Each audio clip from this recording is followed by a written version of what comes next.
I'm falling out of love with my girlfriend who refuses to work or improve her life at all, but ending things would leave her homeless as she has nothing going for her. I, 24 male, met a girl, 22 female, in a community college class when I was 20. We came from very different backgrounds. I was middle class trying to find a cheaper way to go to college, and she was living in almost poverty going to school because she was forced to by her parents who were threatening to kick her out. She dropped out about a year into her schooling while I continued and finished. During her first year we formed a relationship and she moved into my apartment more or less. Her relationship with her parents is pretty much non-existent and she has little to no outside friends besides one or two women she knew from high school, who are deadbeats in my opinion. I make around $80,000 a year so we live relatively comfortably, but there's still some strain on finances. I can't exactly say when I started losing feelings, but the fact that she refuses to work, will not cook and wants to eat out every day, does not want to go to school, and continuously wants to buy and spend money on clothes and other stuff just slowly started grating me more and more. I work in a female-dominated workplace, and having conversations, and interacting with coworkers who have so much going for them, have fun hobbies, and aspirations makes it all the more worse when your girlfriend is chronically online and spends 7 hours a day scrolling through Instagram or TikTok or Reels and thinks lovemaking is all she needs to do on her end. Our relationship isn't bad, we have fights every now and then like an average couple, have an active intimate life, but that's pretty much it. From her perspective if I broke up with her it would be out of nowhere, but I'm pretty much done, and know I could move on quickly and have nothing to be regretful about as crappy as it sounds. The problem comes in her having no job, no finances, almost no friends, and no family support unit.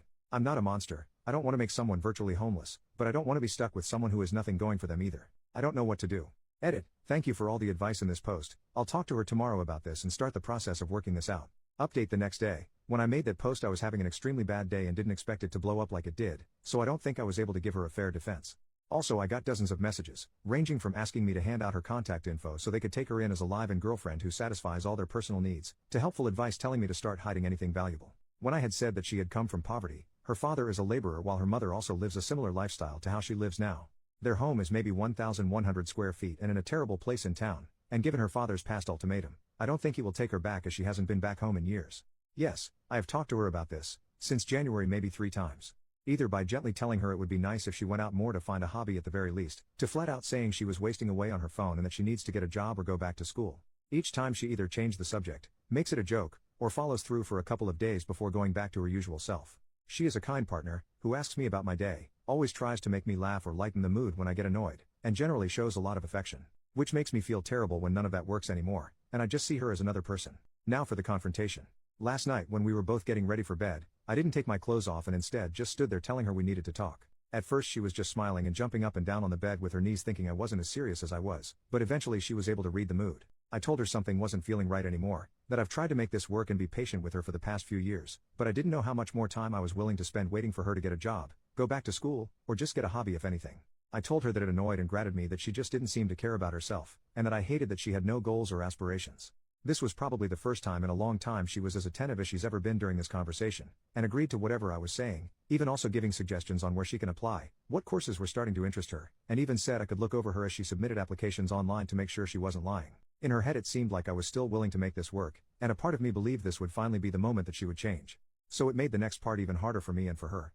At first I told her I didn't love her the same way, which slowly but eventually led to me saying I didn't feel anything at all about this relationship and was jaded. I was tired and wanted a fresh start with someone who was more goal-oriented, and wanted something more out of life. When she realized what I was getting at, she started to cry and asked why I didn't mention this sooner, and I said I've always asked her to cook, to go out with me to try something out, or to just go back to school, even when I offered to pay for her classes.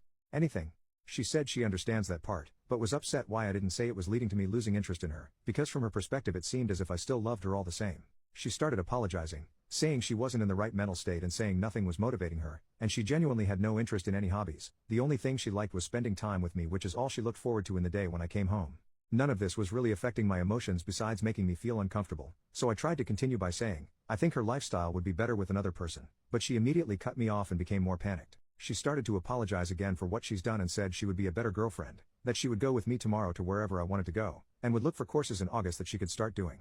But she did not want to lose me since she had nothing else in life, and absolutely hated that I stopped loving her. There were so much tears and snot that I said we would have this conversation again when she calmed down, and we eventually did in an hour or so. She pleaded to give her 2 months to make a change and give her another chance, and promised that she would change. Again she listed off all the places she would apply to and said she would be a better partner. I never wanted to make her homeless, so this seemed like a good settlement, even though I still had my doubts. I then reaffirmed that I wanted to see other people, but she seemed much more adamant on this issue than the aspirations issue that she would be able to fix this.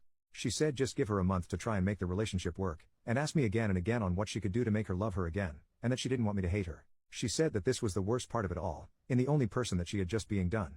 It seemed as if she was about to break down again, so I said okay, we'll see how this relationship is in a month. In my mind, if I'm allowing her 2 months to get back on her feet, then by a month she would already be ready to move on. I also didn't want her to suffer a complete mental breakdown while I was still living her, so giving with her a month to let her fix the relationship would give her enough time to accept things. I slept on the couch last night, and will probably continue doing so for a while. She came out at about 3 a.m. wanting to talk some more, but I said I was exhausted and we would do it tomorrow. She then slept on the floor beside me for the rest of the night, apologizing again. When I told her to stop, she silently said okay and sobbed for a bit under her blanket. But that's everything that's happened so far. This was one of the hardest things I've ever had to do, but I regret nothing and feel much better letting everything out. I don't know how this situation will be in 2 months, but I was firm that it was the deadline. This post will probably get buried, so I probably won't do another update since I don't think anyone will care about this in a week or a month, but I will definitely private message those of you who have been helping me through this on how it turns out, or those who just want to be updated. But yeah, thanks. Edit to add. Firstly, for all of you who keep asking what my workplace is, I'm an RN. Secondly, I've been doing some self-reflecting and think I know how I want to go about this that will help with my lack of communication skills. I know I'm not a perfect person, but I still stand by my decisions I made that night 100% through and through. Update 3 days from the original. Hello. I have a partner who wants to start taking an interest in baking. She's a bit self-conscious and doesn't like asking or looking for outside help, and I'm kind of clueless in the subject, but I want to be able to find a resource to give some help for her. Are there any YouTube playlists or something similar you would all recommend to get started for someone who has little experience cooking as well? Update 1 week later. Hey all, it's been about a week since my last post and thought I'd give an update. A lot has happened. I find it easier to write than to speak in many situations, so this has been a great way to help my decisions and clear my head. Writing everything down has helped tremendously, and I will continue to do so until this is all over, and I will nuke everything afterwards. After the night confrontation, we didn't really speak all too much at home, with it being dry and awkward for a day or two, but I have been told I'm a workaholic by nature, so it was easy for me to stay at the hospital as a distraction. But in that time she did start to cook again. We weren't in the mood to go out to eat together. Eventually though, I sat down with her after she asked for a more thorough conversation on why I felt our relationship was failing. She promised not to cry or get upset, but wanted me to be 100% upfront so she had a better way of understanding, stating she wanted to try everything to fix this. I was really apprehensive about this, and I can't really explain why, but given being together for 4 years, I wanted to at least make an effort myself out of respect, even though a large part of me was angry for even doing so, as I feel I've never had the same from her.